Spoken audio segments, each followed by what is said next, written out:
Vision செய்திகளுக்காக ஆனந்தி. விரிவான செய்திகளை காணும் முன் இன்றைய முக்கிய செய்திகள்.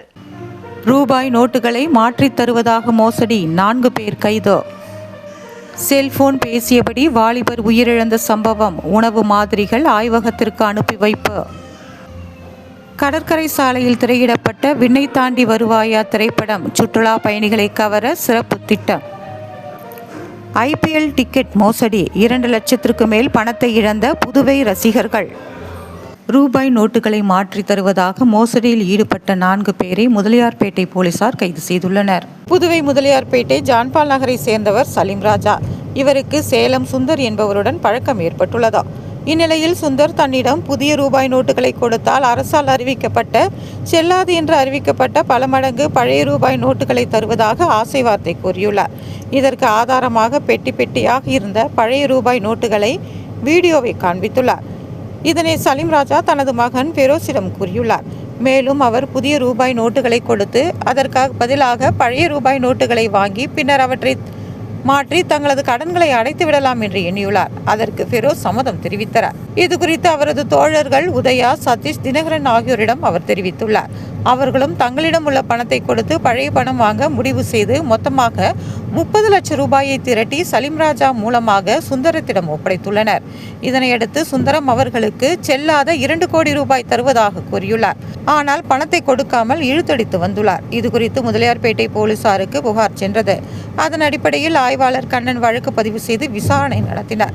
இந்த வழக்கில் ரியல் எஸ்டேட் புரோக்கரான சுந்தரம், சென்னை அசோக் நகர் ராமானுஜம், கோயம்புத்தூர் மேட்டுப்பாளையத்தை சேர்ந்த சந்தானம் மற்றும் சலீம் ராஜா ஆகியோரை போலீசார் கைது செய்தனர். அவர்களை நீதிமன்றத்தில் ஆஜர்படுத்தி காலாப்பட்டு மாற்றி சிறையில் அடைத்தனர். செல்போன் பேசியபடி உயிரிழந்த வாலிபரின் உணவு மாதிரிகள் ஆய்வகத்திற்கு அனுப்பி வைக்கப்பட்டுள்ளது. புதுவை அரியாங்குப்பம் ஸ்ரீனிவாசா கார்டன் பகுதியை சேர்ந்தவர் ஆரோக்கியசாமி.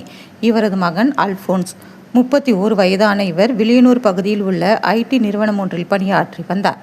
திருமணமாகி சென்னையில் வசித்து வரும் இவரது சகோதரியை பார்க்க தாய் வீடு சென்றுள்ளார். வயதான தந்தை மட்டுமே வீட்டில் இருந்துள்ளார். இந்நிலையில் நேற்று முன்தினம் இரவு அல்போன்ஸ் நிறுவனத்தில் பணியை முடித்துவிட்டு ஹோட்டலில் ஃப்ரைட் ரைஸ் மற்றும் தோசை வாங்கி வந்து வீட்டில் இருந்த தந்தைக்கு கொடுத்துவிட்டு அவரும் சாப்பிட்டுள்ளார். அதன் பிறகு அறைக்கு தூங்கச் சென்றுள்ளார்.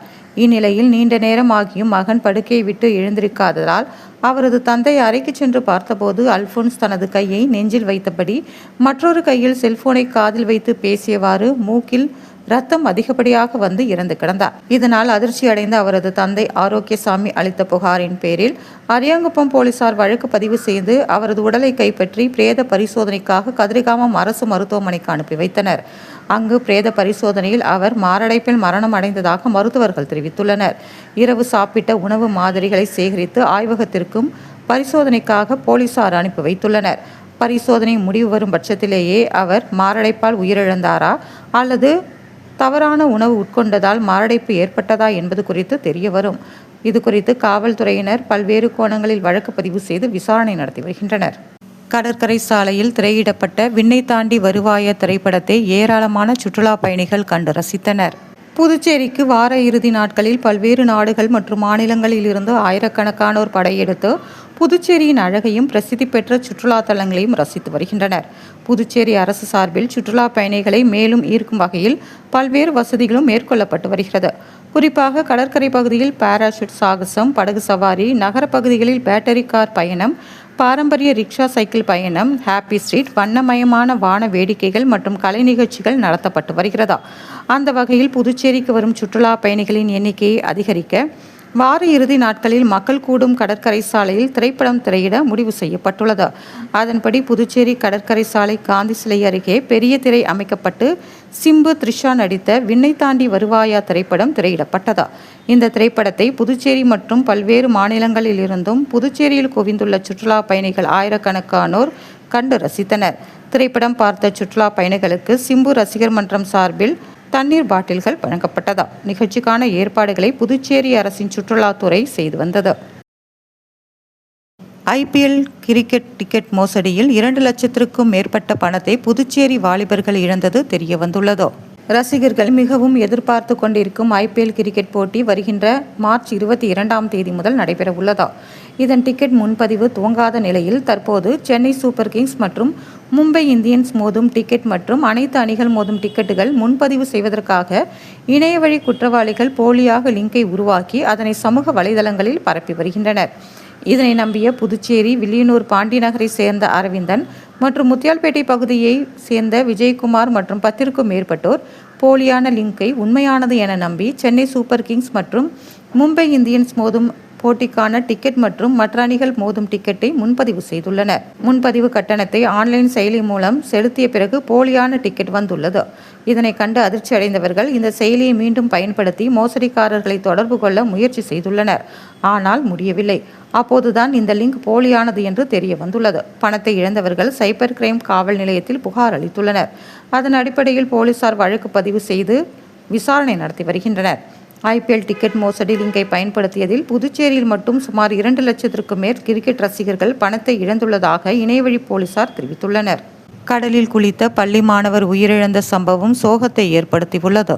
புதுவை கிருமாம்பாக்கம் அம்பேத்கர் நகரை சேர்ந்த கூலி தொழிலாளி தமிழரசன். இவரது மகன் சபரீஸ்வரன் 13 வயதான இவர் அதே பகுதியில் உள்ள அரசு பள்ளியில் 8ஆம் வகுப்பு படித்து வந்தார். மாசி மகத்தை முன்னிட்டு புதுச்சேரியில் அரசு மற்றும் தனியார் பள்ளிகளுக்கு விடுமுறை என்பதால் சபரீஸ்வரன் தனது நண்பர்களுடன் சைக்கிளில் பனித்திட்டு பகுதியில் உள்ள கடற்கரையின் முகத்துவாரத்திற்கு குளிக்கச் சென்றார். பனித்திட்டு கடல் முகத்துவார பகுதியில் குளித்து கொண்டிருக்கும் போது திடீரென்று ஆழத்தில் சிக்கிய சபரீஸ்வரன் நீரில் மூழ்கி மாயமானார். இதனை அறிந்த உடன் இருந்தவர்கள் கூச்சலிடவே அக்கம் பக்கத்தினர் ஓடி வந்து முகத்துவாரத்தில் மூழ்கிய சபரீஸ்வரனை ஃபைபர் படகு மூலம் மீனவர்களும் பொதுமக்களும் மீட்க முயற்சி செய்தனர். தொடர்ந்து கிருமாம்பாக்கம் போலீசார் தீயணைப்பு துறையினர் வந்து தேடுதல் வேட்டையில் ஈடுபட்டனர். சுமார் 3 மணி நேரத்திற்கு மேல் மாயமான மீனவனை கடலில் சென்று தேடினர். நீண்ட நேர தேடலுக்கு பிறகு சபரீஸ்வரன் சடலமாக மீட்கப்பட்டார். இது குறித்து கிருமாம்பாக்கம் போலீசார் வழக்கு பதிவு செய்து விசாரணை நடத்தி வருகின்றனர். லஞ்சம் வாங்கிய காவல்துறை அதிகாரி இடமாற்றம் செய்யப்பட்ட சம்பவம் காவல்துறை வட்டாரத்தில் பரபரப்பை ஏற்படுத்தியுள்ளது. புதுவை ஆரோவில் அருகே உள்ள குயிலாப்பாளையம் பகுதியைச் சேர்ந்தவர் சரண்ராஜ். இவர் தனது நண்பர் குணசேகரன், காட்டேரிக்குப்பத்தை சேர்ந்த செந்தில் ஆகியோருடன் கடந்த மாதம் 12ஆம் தேதி துத்திப்பட்டு அருகே சென்றபோது சாலையில் நிறுத்தியிருந்த லாரி மீது மோதியுள்ளனர். இதில் தூக்கி வீசப்பட்ட அவர்கள் 3 பேரும் சம்பவ இடத்திலேயே உயிரிழந்தனர். இந்த சம்பவம் குறித்து வில்லியனூர் போக்குவரத்து போலீசார் வழக்கு பதிவு செய்து விசாரணை நடத்தினர். இதற்கிடையே விபத்தில் உயிரிழந்த காட்டேரிக்குப்பத்தை சேர்ந்த செந்தில் என்பவரின் சகோதரர் முத்து FIR நகலை போலீசாரிடம் கேட்டுள்ளார். அப்போது போக்குவரத்து உதவி ஆய்வாளர் பாஸ்கர் 1 லட்சம் ரூபாய் லஞ்சம் கேட்டதாக கூறப்படுகிறது. இது குறித்த வீடியோ ஆதாரத்துடன் முத்து புதுச்சேரி DGP அலுவலகத்தில் புகார் அளித்தார். அதன் அடிப்படையில் DGP ஷாலினி சிங் வில்லியனூர் போக்குவரத்து சப் இன்ஸ்பெக்டர் பாஸ்கரை புதுவை ஆயுதப்படைக்கு இடமாற்றம் செய்து உத்தரவிட்டுள்ளார். புதுச்சேரி காவல்துறையில் சமீப காலமாக லஞ்ச வழக்குகளில் போலீசார் பலர் சிக்கி வருகின்றனர். சம்பந்தப்பட்டவர்கள் மீது காவல்துறை தலைமையகம் இடமாற்றம், பணியிடை நீக்கம், வழக்கு பதிவு என்று துறை ரீதியான நடவடிக்கையை மேற்கொண்டு வருகிறது. இருப்பினும் தொடர்ச்சியாக லஞ்ச வழக்குகளில் போலீசார் சிக்குவது காவல்துறை வட்டாரத்தில் மட்டுமன்றி பொதுமக்களிடையும் பெரும் பரபரப்பை ஏற்படுத்தியுள்ளது. அம்மா மக்கள் முன்னேற்ற கழகம் சார்பில் விளையாட்டு வீரர்களுக்கு மதிய உணவு வழங்கப்பட்டது. புதுவை பிச்சை வீரம்பட்டு பெத்தாங் விளையாட்டு கழகம் சார்பில் 1ஆம் ஆண்டு விளையாட்டுப் போட்டிகள் நடைபெற்றது. இதில் 45 கழகங்களை சேர்ந்த 300க்கும் மேற்பட்ட அணிகள் பங்கேற்றன. பிச்சை வீரம்பட்டு மைதானத்தில் நடைபெற்ற இந்த நிகழ்ச்சியில் புதுச்சேரி உழவர்கரை தொகுதி அம்மா மக்கள் முன்னேற்ற கழக இணை செயலாளர் லாவண்யா சிறப்பு விருந்தினராக கலந்து கொண்டு வீரர்களுக்கு பெத்தாங் விளையாட்டு உபகரணங்கள் மற்றும் 700 விளையாட்டு வீரர்களுக்கு மதிய உணவை தனது சொந்த செலவில் வழங்கினார். விழாவில் 200க்கும் மேற்பட்ட வீரர்கள் மற்றும் பொதுமக்கள் கலந்து கொண்டனர்.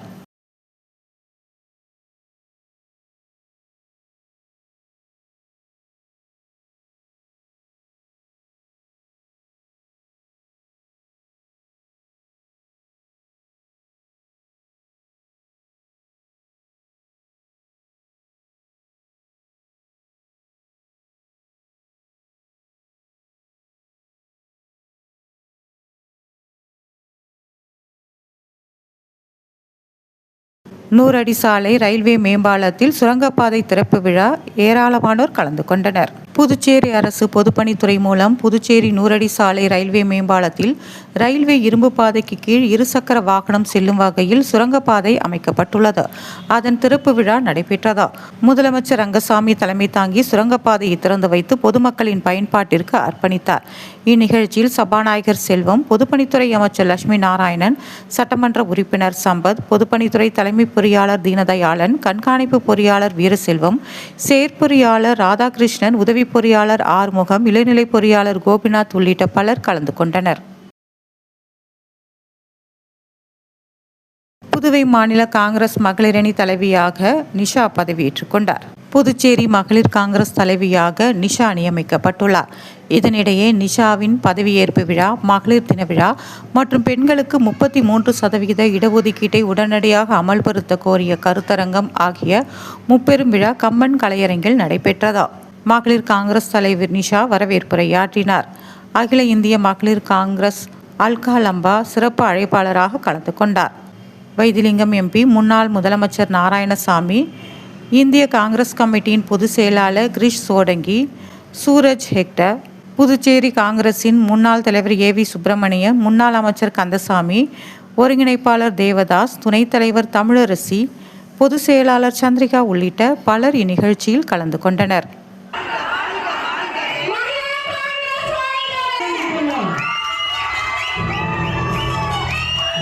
கூடுதல் வரதட்சணை கேட்டு செவிலியரை கொடுமைப்படுத்திய கணவருக்கு 2 ஆண்டு சிறை தண்டனை விதிக்கப்பட்டுள்ளது. புதுச்சேரி தர்மாபுரியை சேர்ந்தவர் நந்தினி. இவர் அரசு மருத்துவமனையில் செவிலியராக பணிபுரிந்து வருகிறார். இவருக்கும் காலாப்பட்டு நடுத்தெருவை சேர்ந்த செல்வ திருமால் என்பவருக்கும் கடந்த 2018 திருமணம் நடைபெற்றது. 8 வயதில் ஆண் குழந்தை உள்ளது. திருமணத்தின் போது வரதட்சணையாக 25 பவுன் நகை, 2 லட்சம் ரூபாய் ரொக்க பணம் மற்றும் சீர்வரிசை பொருட்களை நந்தினி வீட்டினர் கொடுத்துள்ளனர். கடந்த 2020ஆம் ஆண்டு முதல் செல்வ திருமால் வேலைக்கு செல்லாமல் நந்தினியின் 25 பவுன் நகையை விற்று செலவு செய்து வந்துள்ளார். மேலும் கூடுதலாக 5 லட்சம் ரூபாய் வரதட்சணை கேட்டு அடிக்கடி நந்தினியை கொடுமைப்படுத்தியுள்ளார். இதற்கு செல்வ திருமால் தாயார் உடந்தையாக இருந்ததாக கூறப்படுகிறது. இதனால் கடந்த 2021ஆம் ஆண்டு கணவரை பிரிந்து நந்தினி தனது தாய் வீட்டிற்கு சென்றுள்ளார். இருப்பினும் செல்வ திருமால் நந்தினி வேலை செய்யும் அரசு மருத்துவமனைக்கு சென்று தகராறில் ஈடுபட்டு கொலை மிரட்டல் விடுத்து வந்துள்ளார். இதனால் மன உளைச்சலுக்கு ஆளான நந்தினி கடந்த 2023ஆம் ஆண்டு வில்லியனூர் காவல் நிலையத்தில் புகார் அளித்தார். அதன் அடிப்படையில் போலீசார் வழக்கு பதிவு செய்து விசாரணை நடத்தி வந்தனர். விசாரணையில் புதுச்சேரி தலைமை குற்றவியல் நீதிபதி சிவக்குமார் முன்னிலையில் நடைபெற்று வந்தது. அரசு சார்பில் வழக்கறிஞர் கணேஷ் ஞானசம்பந்தன் ஆஜரானார். விசாரணை முடிந்து தீர்ப்பு வழங்கப்பட்டது. வரதட்சணை கேட்டு கொடுமைப்படுத்திய செல்வ திருமாலுக்கு 2 ஆண்டு சிறை தண்டனையும் 500 ரூபாய் அபராதமும் விதித்து நீதிபதி உத்தரவிட்டார். அவரது தாய் மலர்கொடி வழக்கிலிருந்து விடுவிக்கப்பட்டார். புதுவையில் இன்றைய தங்கம் மற்றும் வெள்ளி விலை விவரம். தங்கம் 1 கிராம் 8220 ரூபாய். 1 பவுன் 65,760 ரூபாய்.